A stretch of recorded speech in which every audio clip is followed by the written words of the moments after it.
Nah, saya pikir waktu saya berikan dulu kepada Cindy untuk bercerita seperti apa kondisi anak-anak pekerja migran dan seperti apa juga harapan anak-anak pekerja migran pada kita semua. Saya persilahkan Cindy. Ya, baik. Terima kasih atas waktu dan kesempatannya. Jadi di sini saya baru kelas 1 SMA. Dan saya sebagai anak pekerja migran selama ini sudah beberapa tahun. Bapak saya dulu pergi ke Malaysia menjadi buruh TKI. Dan di sana dia harus terpaksa meninggalkan keluarga dan juga saya. Bapak saya dulu menjadi TKI sejak saya masih dalam kandungan. Tapi sekarang udah enggak lagi sih. Jadi di sini saya sebenarnya adalah salah satu dari sekian banyak anak pekerja migran yang ada di Indonesia. Namun saya akan menceritakan tentang anak pekerja migran yang khususnya ada di daerah saya, di Desa Pandanwangi, Kecamatan Jewaru, Kabupaten Lombok Timur, Provinsi Nusa Tenggara Barat. Di desa saya, banyak sekali anak pekerja migran yang bernasib sama seperti saya. Terdapat sekitar 425 anak pekerja migran pada tahun 2018. Adapun kondisinya sebelum masuknya program peduli oleh The Asia Foundation, LPKP, dan Yayasan Tunas Alam Indonesia, yaitu kami sebagai anak pekerja migran seringkali mendapatkan stigma dari orang dewasa ataupun anak teman sebaya kami. Stigma yang kami dapatkan biasanya berupa bulian, ejekan, atau memanggil kami dengan sebutan anak sawit, anak onta, anak bangla, anak oleh-oleh. Kemudian masih banyak anak pekerja migran tanpa identitas hukum, seperti akte kelahiran dan tidak masuk dalam kartu keluarga. Kemudian minimnya kasih sayang dengan pengasuhan APM yang layak dari orang tua asuh. Biasanya anak pekerja migran yang memiliki orang tua asuh akan sering dimarahi, diomeli, dan bahkan hal itu bukan seharusnya untuk dipermasalahkan. Dan juga kadang-kadang APM sering mendapatkan tindakan kekerasan oleh orang tua asuhnya. Selain itu, banyak anak pekerja migran yang melakukan pernikahan di usia anak. Pernikahan seringkali menjadi pelarian bagi anak pekerja migran karena kurangnya kasih sayang yang mereka terima mengakibatkan munculnya rasa ingin disayang dan menyayangi yang tinggi. Selain itu juga, anak pekerja migran banyak yang tidak mendapatkan bantuan sosial seperti PKH, Kartu Indonesia Pintar, Kartu Indonesia Sehat, dan kartu lain-lainnya. Kami tidak tahu proses atau sistem pembagiannya seperti apa, yang jelas di sini masih banyak anak-anak APM yang tidak memiliki. Selain itu juga, anak pekerja migran ada yang berhadapan dengan hukum. Kemudian seringkali minder dan tertutup, dan juga banyak yang menyendiri. Banyak juga anak pekerja migran yang putus sekolah. Itulah kondisi sebelum program peduli masuk ke desa kami. Namun setelah masuknya program peduli di desa kami, terjadi perubahan yang cukup banyak, seperti anak pekerja migran yang semulanya putus sekolah menjadi bersekolah lagi, meskipun mereka sudah berhenti selama 1 atau 2 tahun. Dan setelah masuk program peduli, kami lebih diterima dan dimengerti. Selain itu juga, jika ada kasus yang menimpa kami, pasti kami akan langsung dibantu dan ditangani kasus tersebut oleh pihak-pihak yang berkaitan. Dan bahkan sekarang kami lebih sering diajak untuk bermain dan diberikan sesangon atau jajan-jajan gitu. Selain itu, kami di Forum Anak juga melakukan kegiatan-kegiatan.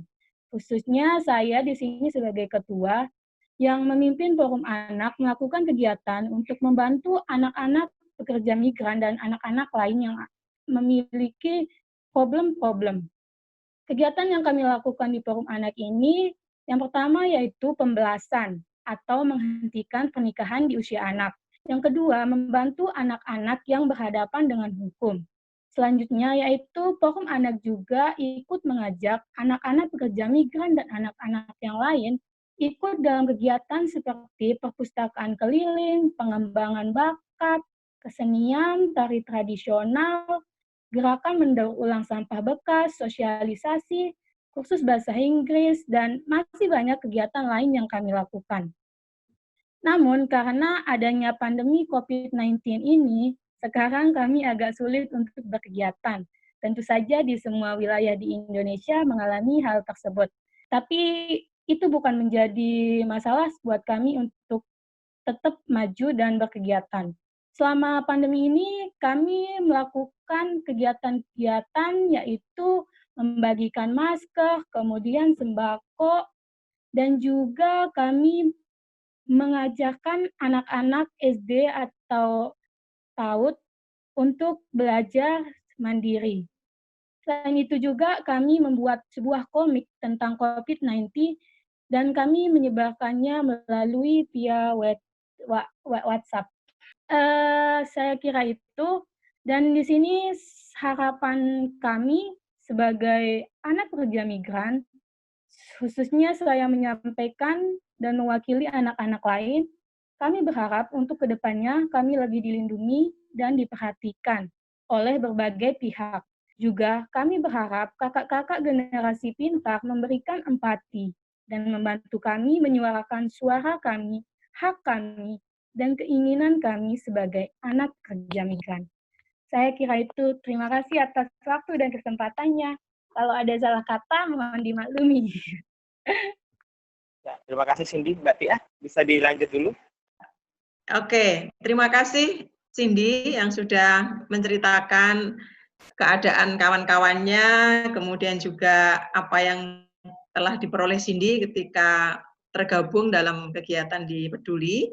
Saya akan menyampaikan beberapa hal yang tentunya ini juga tidak terlalu berbeda jauh dari apa yang disampaikan Cindy ya.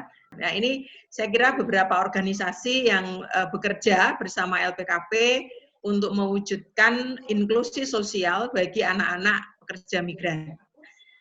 Selanjutnya bahwa kenapa LPKP interest atau tertarik pada anak-anak pekerja migran, karena hakikatnya saya kira semua anak ini berhak untuk bahagia. Ini kata kunci yang kemudian menginspirasi kita semua ya, tanpa terkecuali apakah dia anak pekerja migran, apakah dia anak yang sedang menjalani masa pidana penjara, maupun juga anak-anak lain, anak-anak marginal lainnya, semua anak berhak bahagia. Kebetulan kami bekerja di 4 provinsi, di 22 desa kelurahan, dan totalnya anak-anak pekerja migran yang terdata itu sudah sekitar 3.000 lebih. Artinya dengan 3.000 lebih itu akan ada beragam persoalan yang mereka hadapi. Jadi sebetulnya Cindy tadi bercerita tentang stigma. Jadi stigma inilah yang sebetulnya menjadi dasar gitu ya. Kenapa anak-anak pekerja migran itu menjadi tereksklusi. Ya ini. Jadi stigma anak-anak pekerja migran. Nah, tadi sudah disampaikan bahwa di wilayah kerja peduli tadi beragam sebutan terhadap anak pekerja migran. Jadi ada anak oleh-oleh lah, anak yang dibawa dari negara di mana orang tuanya bekerja, baik laki-laki maupun perempuan. Ada istilah anak onta, anak Arab, anak rerumputan, anak gendong, dan sebagainya. Istilah-istilah lokal itu betul-betul sangat berpengaruh terhadap tumbuh kembang anak-anak pekerja migran. Kemudian stigma lagi, jadi anak pekerja migran yang orang tuanya sukses, kiriman uangnya banyak, dia disebut anak ATM. Karena dia tinggal ngambilin uang aja gitu ya. Dan pengelolaan uang ini pasti bermasalah karena anak-anak memang kemudian hanya difasilitasi sebagai kompensasi ditinggal oleh orang tua. Mereka dikirimi uang dalam jumlah yang besar tanpa kemampuan literasi pengelolaan keuangan, dan bahkan seringkali pengasuh penggantinya ini ya memberikan begitu saja. Ya. Ada sebutan anak nakal, anak yang liar karena tidak ada pengasuhnya, dibiarkan.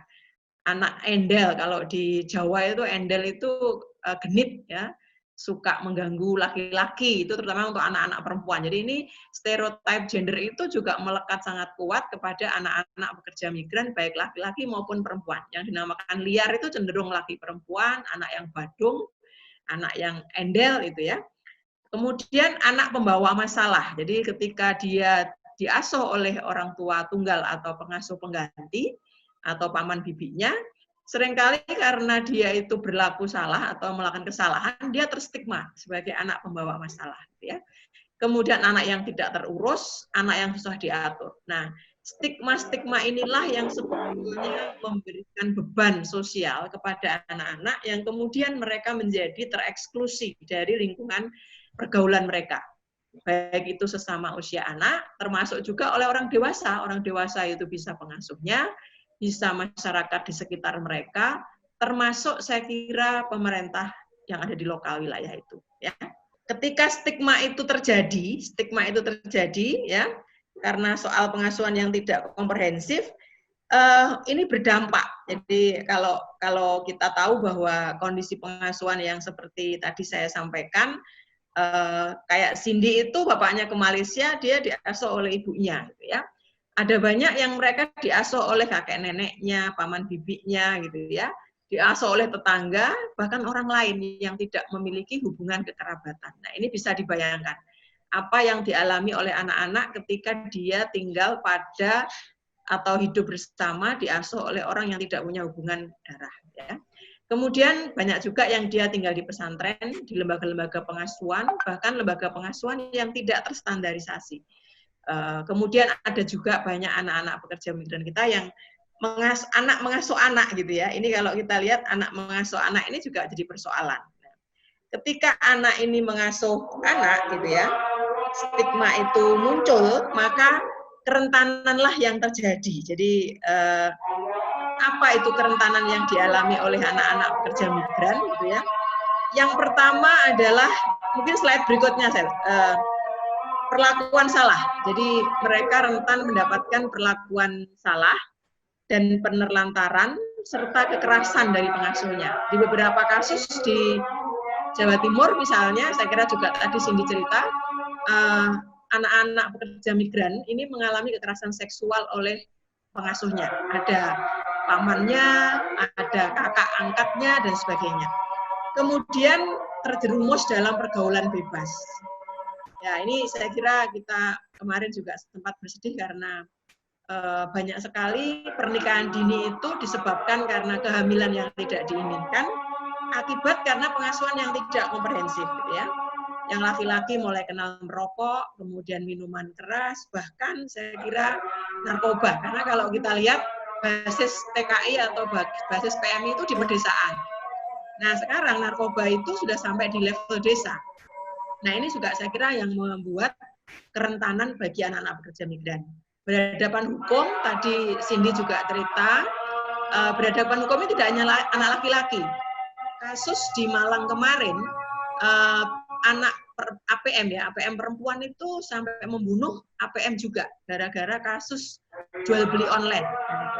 Berhadapan hukum. Ini saya kira pergaulan bebas tadi, narkoba, kemudian ya bahkan beberapa juga terlibat dalam kejahatan atau kriminal gitu ya, karena ekonomi terbatas, dia butuh banyak hal, akhirnya dia mencuri misalnya. Menjadi korban eksploitasi seksual komersial. Jadi di Lombok juga ini kami punya pengalaman yang cukup baik. Jadi ada satu anak pekerja migran, dia anak oleh-oleh juga, yang akhirnya dia itu karena kemiskinan yang dialami oleh keluarga, dia harus mengasuh adik-adiknya, akhirnya dia menikah pada usia 15 tahun, dan itu dipoligami oleh seorang laki-laki dewasa.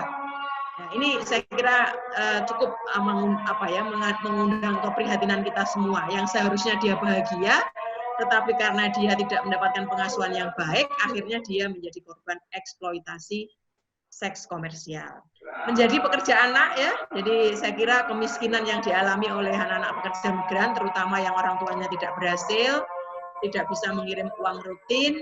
Nah, yang terjadi adalah dia putus sekolah, kemudian akhirnya menjadi pekerja anak, tulang punggung ekonomi bagi keluarga pengasuh atau bahkan untuk adik-adiknya. Nah, di beberapa kasus yang mereka jadi anak ATM itu, biasanya dia suka balap motor, pegang HP yang bagus ya, dia kecanduan kecanduan dari gadget, bahkan di beberapa kasus dia terlibat di kasus-kasus pornografi.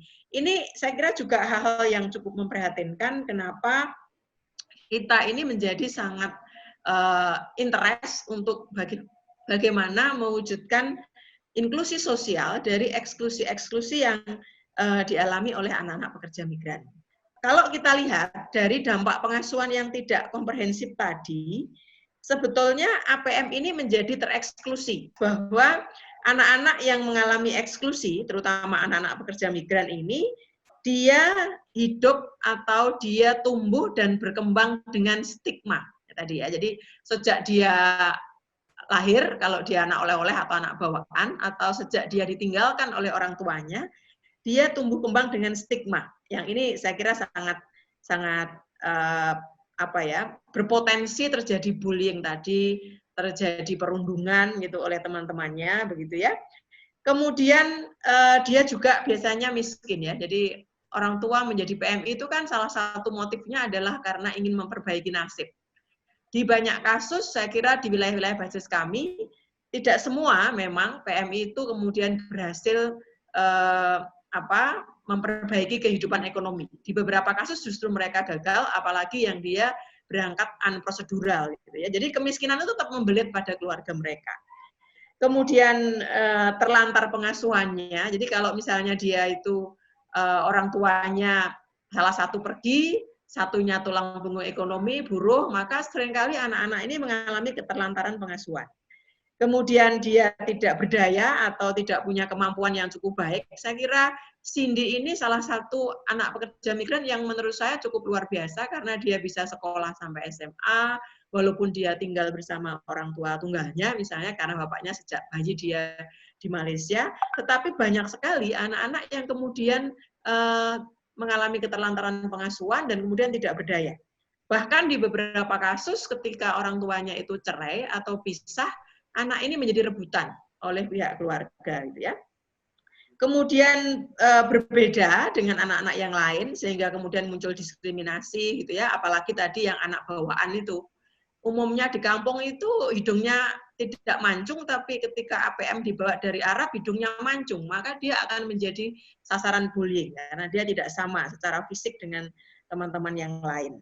Kemudian karena dia dianggap, tadi Sheila mengawali diskusi kita di awal itu bahwa kelompok-kelompok marginal itu kan ada tapi seakan tiada. Jadi dia itu samar-samar. Nah, kalau dia itu ada saja tidak pernah didengar suaranya, apalagi ketika masyarakat tidak menganggap ada. Jadi ini saya kira juga problem. Kalau tadi Cindy berhasil masuk menjadi bagian dari forum anak, saya kira itu adalah buah dari kerja-kerja bagaimana membangun kepercayaan diri anak-anak pekerja migran sehingga dia bisa punya kesempatan untuk menyampaikan aspirasinya. Bahkan saya kira menarik tadi di foto yang dikirimkan ada respon pandemi aja anak-anak pekerja migran kemudian bisa melakukan sesuatu, dan ini saya kira adalah kesempatan yang cukup baik untuk mendapatkan penerimaan sosial, pengakuan dari masyarakat yang ada di sana.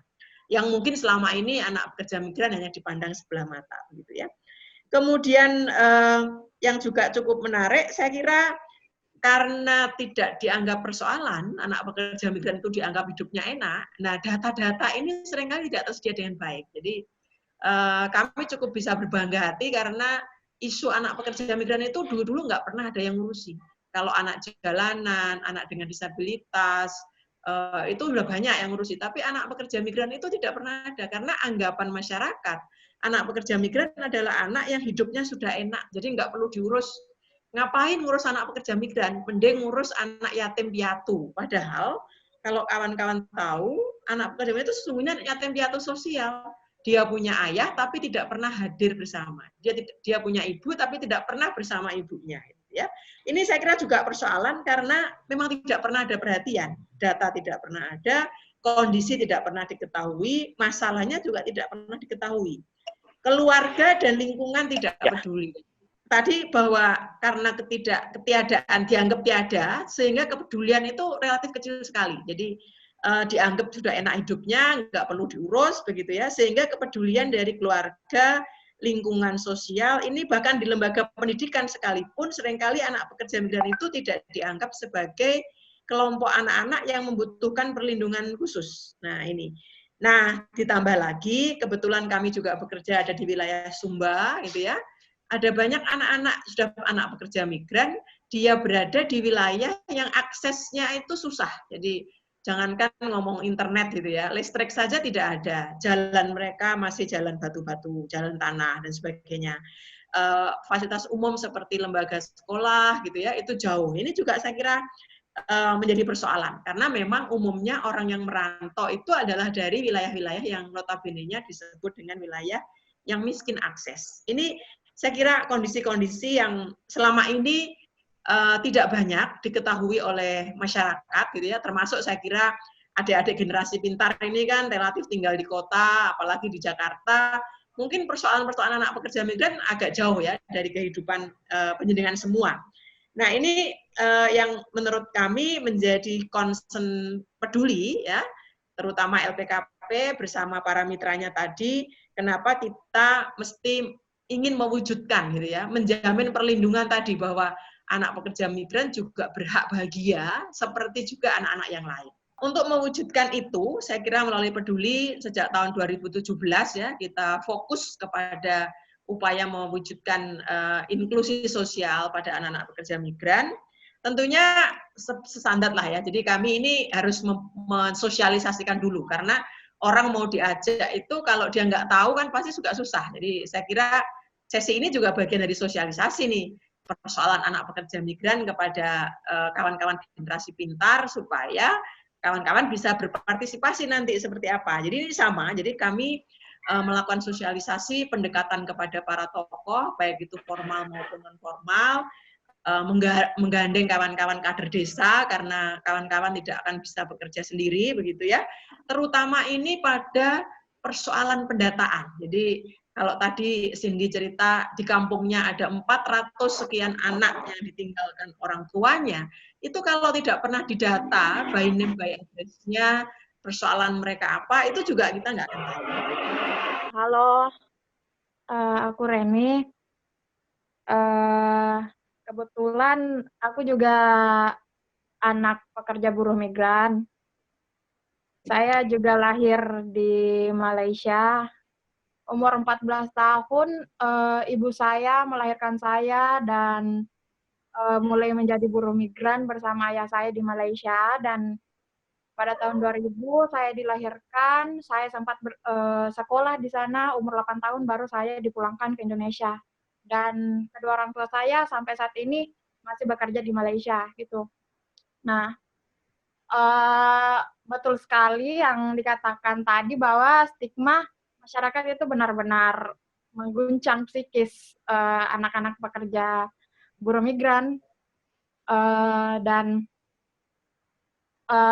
kenapa masih banyak yang putus sekolah ya, pengalaman saya, keluarga-keluarga saya masih memahami bahwa ya lebih baik bekerja di luar negeri yang jelas gitu, yang gajinya lebih jelas daripada sekolah di sini ya. Kalau nggak ada orang dalam, kamu nggak akan lolos gitu. Itu mereka masih meyakini itu. Dan dari tadi kan ini teman-teman membicarakan tentang bagaimana memberdayakan, melindungi anak-anak pekerja buruh migran di Indonesia. Nah, saya penasaran nih bagaimana penanganan atau perlindungan anak-anak buruh migran yang sampai saat ini atau masih berada di luar Indonesia itu sendiri. Karena saya sendiri selama 8 tahun di luar itu, di luar Indonesia, dulu saya merasakan itu saya undocumented gitu, ilegal gitu, keluar masuk Indonesia, masuk ke negara orang dengan menggunakan perahu kecil, jadi harus sembunyi-sembunyi gitu. Kalau ada polisi harus sembunyi, kalau ada sweeping kita harus masuk hutan biar aman. Ya. Jadi aku penasaran gimana penanganan dan perlindungan anak buruh migran di sana, menyoal pendidikannya, psikisnya, apalagi orang-orang yang mengasuh di sana tuh sampai sekarang kasusnya masih banyak yang anak-anak buruh migran tuh dianiaya. Ya. Dan buruh migran yang dari Indonesia itu pun tidak bisa menuntut banyak, apalagi dibawa ke jalur hukum kan, apalagi ketika mereka itu undocumented atau tidak sesuai prosedur, mereka tidak benar-benar dilindungi.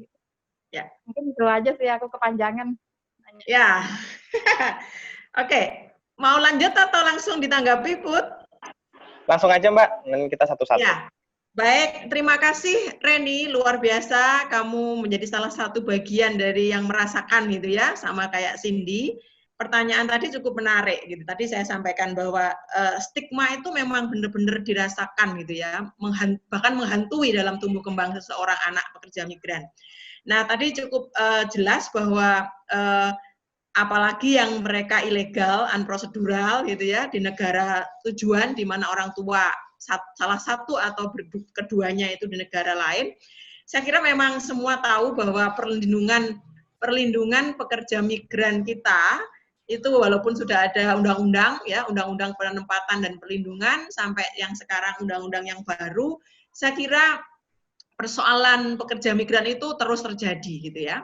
Ya memang kita tidak bisa saling menyalahkan ya, karena sebetulnya juga karena kondisi banyak sekali juga TKI kita yang kemudian berangkat unprocedural, tadi disampaikan daripada bekerja di negara sendiri tidak jelas pendapatannya, mending bekerja di negara lain, walaupun juga dengan segala risiko. Apalagi Reni mengalami sejak lahir gitu ya, sampai umur 8 tahun, bagaimana sembunyi-sembunyi, bagaimana keluar masuk negara lain tanpa dokumen dan sebagainya.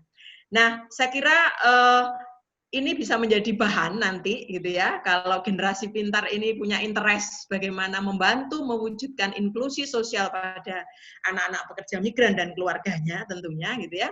Ini udah dapat satu bagian yang menarik gitu ya, untuk public campaign yang legal saja seringkali bermasalah, apalagi yang ilegal, apalagi yang non-prosedural. Ini saya kira juga poin yang menarik. Nah, tadi soal anak yang stateless ya, saya kira memang intervensi peduli saat ini masih ada pada sending areanya. Jadi wilayah-wilayah di mana PMI itu berasal. Yang kita intervensi adalah anak-anak yang ditinggalkan, keluarga yang ditinggalkan. Jujur saja kami belum peduli belum menyentuh pada anak-anak yang berada di negara tujuan. Tetapi saya yakin kawan-kawan organisasi pekerja migran seperti Migrant Care, Migrant Aid, SBMI itu punya concern ke sana. Tetapi memang persoalannya sangat kompleks gitu ya. Jadi anak-anak yang stateless, anak-anak yang dilahirkan di negara tujuan atau di negara tempat orang tuanya bekerja, ini yang kemarin juga menjadi concern kami. Bagaimana ketika mereka pulang, ya jadi ini mungkin Reni juga saya nggak tahu mengalami atau tidak. Prosedur kepemilikan dokumen Adminduk, misalnya, kalau kita bicara pada undang-undang di Indonesia, itu kan akte diberikan ketika anak itu dilahirkan di sini, gitu kan? Ada surat keterangan lahir dan segalanya, kakak dan sebagainya, baru dia bisa diurus kakaknya, diurus akte kelahirannya. Nah, beberapa kasus yang ini juga euforia semangat memberikan layanan Adminduk, tetapi ini kemudian bisa salah jalur karena ketika anak-anak ini dideportasi misalnya ya, dipulangkan dari negara tujuan, dia tidak dibekali dengan beberapa surat ya yang itu mendukung bahwa dia dilahirkan di sana gitu ya. Tetapi ini kan harus jadi warga negara Indonesia. Ini juga jadi persoalan gitu ya. Bahkan kawan-kawan di jaringan nasional juga sedang mengadvokasi bagaimana anak-anak yang dilahirkan di negara tujuan gitu ya. Apakah non sewu ini ya, kalau bahasa Jawa itu permisi gitu ya. Anak-anak yang lahir dari perkawinan antar warga negara, misalnya ibunya orang Indonesia, bapaknya orang Arab, atau ibunya orang Indonesia, bapaknya orang Pakistan, lahir di Malaysia, atau lahir di Hong Kong, dan sebagainya. Ini saya kira persoalan tersendiri, gitu ya. Nah, menurut saya, gitu ya, ini tantangan yang harus kita cari upaya solusinya, karena menurut data riset kawan-kawan pekerja migran yang mereka sudah menjadi aktivis begitu, ada banyak sekali anak-anak yang dilahirkan, apakah dari perkawinan yang resmi secara hukum ataupun yang tidak resmi gitu ya, yang itu kemudian tidak jelas statusnya ya. Bahkan kami punya kawan, dia kemarin diajak oleh salah satu birokrat di wilayah mereka ke Taiwan gitu, banyak sekali anak-anak yang dilahirkan dari perkawinan yang tidak jelas yang kemudian dia menjadi korban trafficking. Karena kalau dia dibawa pulang ke Indonesia itu masalah, kalau dia rawat di sana dia nggak bisa kerja, akhirnya anak itu diberikanlah kepada yayasan. Kalau mereka berikan kepada yayasan, mereka nggak tahu anak ini jadi apa. Nah ini saya kira juga persoalan-persoalan yang sampai hari ini memang kami akui belum dijangkau oleh Peduli. Ya, jadi nanti adik-adik ini generasi pintar yang kemarin saya juga punya salah satu APM namanya Mas Yoga yang sekarang dia gitu ya di RWG. Mereka juga anak pekerja migran yang kemudian membuat film-film pendek untuk menjadi public campaign, memberikan spirit, memberikan semangat kepada anak-anak pekerja migran agar dia bisa berubah kehidupannya, tidak menjadi seperti orang tuanya dengan belajar yang giat, sekolah yang pintar dan sebagainya. Saya kira ini hal yang baik gitu ya, dan saya kira Reni bisa menjadi salah satu pelopor gitu ya. Generasi pintar untuk fokus kepada anak-anak pekerja migran. Saya kira itu, Puput, ya. Jawaban saya untuk Reni. Ya, Mbak. Sebetulnya slide berikutnya yang ingin saya sampaikan ke kawan-kawan generasi pintar bahwa Peduli memiliki strategi untuk bagaimana menginklusikan ya. Jadi jaminan atas perlindungan, penerimaan sosial, pemenuhan hak layanan dasar, bantuan sosial, dan juga jaminan kebijakan itu ada itu melalui tadi yang saya sampaikan. Jadi bagaimana kita membangun pemahaman melalui sosialisasi kepada para stakeholder kita gitu ya. Strategi pertama itu kita melakukan sosialisasi pendataan ini ya. Karena kalau tidak ada data itu kan kita nggak tahu berapa banyak, apa persoalannya, apa kebutuhannya, begitu ya. Kemudian meningkatkan kapasitas APM. Jadi kawan-kawan mitra kami setelah melakukan pendataan, pengorganisasian bersama kawan-kawan kader, termasuk kawan-kawan kader pengasuh, gitu ya, kita fasilitasi kebutuhan peningkatan kapasitas APM. Jadi melalui kegiatan apa? Misalnya kalau di komunitasnya itu ada kegiatan forum anak tadi ya seperti Cindy katakan, itu di sana kita memperkuat forum anak dengan kegiatan kreatif rekreatif gitu ya, belajar bimbingan belajar itu karena banyak sekali APM kita yang kemudian malas sekolah karena di sekolah itu dia nggak nggarap PR karena pengasuhnya nggak bisa ngajari nggarap PR gitu kan. Nah disitulah kakak-kakak pengasuh baik yang APM sudah misalnya yang SMP ngajari yang SD, yang SMA ngajari yang SMP, kayak gitu-gitu. Selain kader-kader kita, gitu ya. Kemudian yang masih kecil-kecil, gitu ya, APM yang masih usia balita, gitu ya.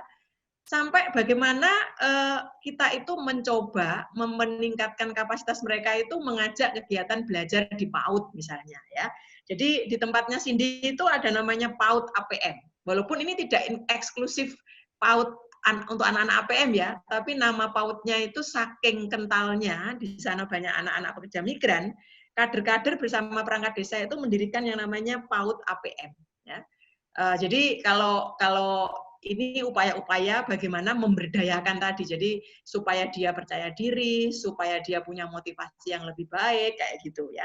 Kemudian mengadvokasi kepada pemerintah. Jadi nggak bisa Peduli ini tidak melibatkan pemerintah sebagai pemangku kepentingan utama, ya. Terutama pemerintah desa, kecamatan, kabupaten, provinsi sampai di tingkat nasional itu harus kita sadarkan mereka. Kita buka mata hatinya, kita tunjukkan datanya, kita tunjukkan praktek baiknya, kita ajak bersama-sama melayani, memenuhi, melindungi mereka.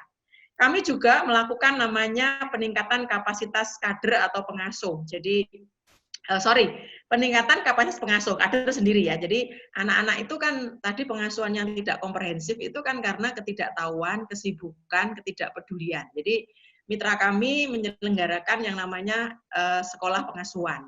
Ada namanya sekolah ibu-ibu, sekolah bapak-bapak, sekolah eyang-eyang, yang intinya sebetulnya adalah meningkatkan kapasitas pengetahuan keterampilan para pengasuh, supaya dia tidak melakukan kekerasan, supaya dia tidak memperlakukan anak itu salah, supaya dia bisa memberikan jaminan kebutuhan pemenuhan pangan sandangnya dengan baik, kayak gitu ya. Ini kita lakukan. Jadi kemudian kalau ternyata anak-anak tersebut tidak diasuh dengan baik oleh pengasuhnya, oleh bapaknya sendiri, ibunya sendiri, atau paman bibi karena mungkin kondisinya adalah miskin, sudah renta, sibuk bekerja, dan sebagainya, peduli mendorong munculnya pengasuhan bersama. Jadi kader-kader di tingkat lokal itu, para tokoh-tokoh masyarakat, kita sadarkan untuk bagaimana peduli. Jadi kami itu punya tagline, APM adalah anak kita. Artinya supaya tidak berpikir bukan anak saya begitu ya. Jadi PAUD APM itu salah satu bentuk dari pengasuhan bersama. Bisa dibayangkan anak-anak yang usia 3 tahun ditinggal kerja di kebun, pagi nggak ada yang mandiin, nggak ada yang nemeni bermain, kalau terpaksa dibawa ke kebun ini kan masalah ya. Seperti di Jember itu dengan kegiatan egrang ya, permainan egrang itu menjadi media untuk pengasuhan bersama. Jadi orang dewasa bisa saling mengasihi, mengasuh, mengawasi. Kemudian satu lagi adalah memperbanyak dan memperkuat kader atau relawan. Jadi selama ini memang kader relawan kita ini ya banyak dari para ibu-ibu, bapak-bapak, kader PKK, kader posyandu, kader kesehatan, para guru, para ustadz. Nah, sebetulnya upaya kawan-kawan untuk menggandeng relawan-relawan generasi pintar ini juga bagian dari memperbanyak kader dan relawan. Supaya apa? Supaya kebutuhan-kebutuhan dari APM tadi, upaya meningkatkan kapasitas, pengasuhan, mengadvokasi, itu bisa lebih cepat kita wujudkan bersama. Karena peduli itu kan terbatas waktu, terbatas tempat. Sementara sebaran persoalan anak pekerja migran itu mungkin cukup banyak. Kami mengupayakan melalui regulasi seperti di Malang kemarin, sebetulnya kita mengadvokasi bahwa seseorang ketika memutuskan akan bekerja ke luar negeri menjadi TKI atau PMI, dia harus memastikan siapa yang akan mengasuh anak-anaknya, ya. Itu dari orang tuanya. Tapi dari anak-anak itu saya kira belum ada. Jadi apakah anaknya sepakat ditinggal atau tidak, gitu ya? Karena banyak sekali cerita-cerita lebih baik dia makan hanya dengan tempe misalnya, asalkan bapak ibunya ada bersama mereka, gitu ya. Itu ungkapan-ungkapan hati anak-anak pekerja migran sih sebetulnya, gitu ya. Tetapi memang secara tertulis, apalagi dalam bentuk regulasi, sepertinya belum ada, dan ini menjadi sesuatu yang cukup baik karena kerja-kerja advokasi kami misalnya kemarin dengan perda susah, maka kita akan dorong melalui peraturan desa. Saya cukup berbangga hati karena ini adalah virus pertama yang bisa disebarkan ke anak-anak muda, dan tadi sudah muncul banyak alasan gitu ya, kenapa pemuda itu memang penting untuk berkontribusi, karena satu, secara kuantitas jumlahnya cukup besar, itu apalagi bonus demografi kita ini udah terjadi gitu ya mulai saat ini itu. Kemudian yang kedua saya kira kekuatan kapasitas anak muda saat ini dalam konteks penggunaan teknologi informasi. Nah, saya kira hal yang belum diketahui oleh publik itu bisa dimaksimalkan gitu ya, menjadi sebuah kesadaran baru bagi masyarakat, mulai dari level keluarga, kemudian juga masyarakat itu sendiri, dan juga pemerintah di berbagai level, agar persoalan APM ini bisa betul-betul menjadi perhatian mereka. Karena kalau itu dikerjakan hanya segelintir orang atau hanya sekelompok saja, misalnya peduli gitu saja, saya pikir masih jauh dari harapan kita, yang mana kita tahu bahwa Indonesia ini menjadi wilayah dengan jumlah potensial pekerja migran yang sangat tinggi, gitu ya. Nah, saya kira juga dari virus yang sudah disebarkan tadi, mulai muncul ide-ide yang cukup baik, gitu ya. Kalau boleh disebut itu, udah mulai ada gagasan-gagasan yang itu tentunya memang perlu kita lebih formulasikan gitu ya, supaya betul-betul bisa baik yang langsung maupun tidak langsung menjawab persoalan. Jadi tadi bagaimana mengkapasiti anak-anak pekerja migran misalnya, kalau misalnya kawan-kawan mau menjangkau langsung. Atau dengan kekuatan teknologi informasi, bagaimana kita bisa membuat konten-konten menggunakan berbagai media yang ada gitu ya, baik itu yang berbasis teknologi maupun juga yang konvensional sekalipun, saya kira itu untuk membangun public awareness tadi. Nah, ini saya kira hal baik, termasuk tadi sudah muncul juga yang kawan-kawan di Room 4 tadi bersama-sama mengadvokasi gitu ya, bahwa pemuda ini jumlahnya banyak, idealismenya tinggi, paradigmanya masih bisa dirubah gitu ya, tidak seperti yang tua-tua kayak saya gitu ya. Ini saya kira sangat membanggakan ya bagi saya. Tadi disampaikan bahwa yang tua ini kan tinggal sebentar lagi ya. Justru mengambil keputusan ke depan itu akan dipegang oleh kaum muda yang tentunya ini sangat baik kalau punya empati gitu ya, betul-betul peduli, dan kemudian secara ini tidak ada nilai-nilai diskriminatif terhadap pluralitas dari masyarakat Indonesia itu sendiri. Aku pikir sih itu Mas Puput respon saya, dan saya senang sekali adik-adik, tinggal kita tunggu nanti kami siap gitu ya, kami ada di beberapa wilayah. Kalau misalnya tadi ada yang di Mataram, ada yang di Lampung, saya kira kita dengan senang hati kalau kawan-kawan membutuhkan informasi-informasi, konten-konten yang bisa kita bantu, kayak tadi hal kecil yang dilakukan adalah bagaimana perbincangan sehari-hari kita dengan keluarga kita, dengan kawan-kawan kita, dengan komunitas kita, supaya benar-benar anak pekerja migran ini betul-betul menjadi bagian yang tidak dilupakan atau tidak dianggap tidak ada gitu ya. Dan hal penting yang sedang juga kita perjuangkan secara nasional adalah anak pekerja migran ini menjadi bagian yang secara eksplisit masuk dalam kategori anak-anak yang membutuhkan perlindungan khusus. Karena kalau itu sudah masuk, saya kira itu akan mudah untuk mempengaruhi pemerintah di level bawah. Ya, ini saya kira monggo nanti misalnya dengan seminar, dengan workshop, dengan media campaign gitu ya, opini-opini ini bisa dibangun lebih baik. Saya pikir itu Puput feedback kami, dan sekaligus kami berharap follow up ini bisa kita lakukan bersama-sama. Terima kasih. Ya,